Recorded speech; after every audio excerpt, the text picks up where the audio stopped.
Le lancement de Spoutnik 1 survient en pleine guerre froide et après la répression par les soviétiques d'un soulèvement en Hongrie.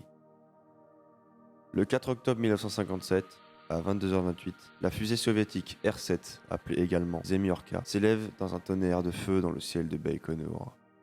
La nouvelle fait aussitôt blêmir les Américains qui voient l'ingénieur Sergueï Korolev et avec lui l'Union soviétique projeter l'humanité dans l'ère de la conquête spatiale.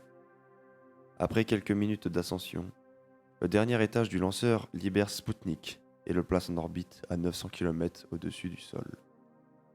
Le premier satellite artificiel est né.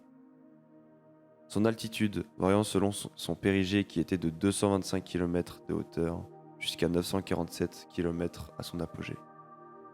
Spoutnik effectuera donc une rotation autour de la Terre en 96 minutes.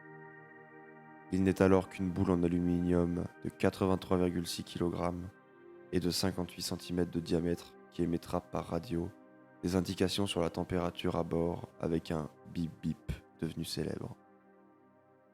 Son bip bip deviendra vite familier à tous les hommes. L'étude de ces signaux devrait également permettre d'étudier la propagation des ondes dans l'atmosphère. Les deux émetteurs étaient suffisamment puissants pour permettre à des radioamateurs de le capter.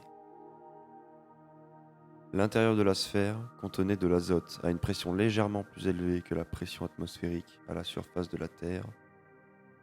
Le petit satellite prouve que l'Amérique n'est plus une forteresse géographique et les citoyens des États-Unis prennent conscience qu'ils ne sont plus à l'abri d'une attaque par des missiles nucléaires. Le 4 janvier 1958, sa faible altitude de son périgée l'a fait rentrer dans l'atmosphère et Spoutnik se consuma. C'est ainsi que Spoutnik 1 déclenche la course à l'espace.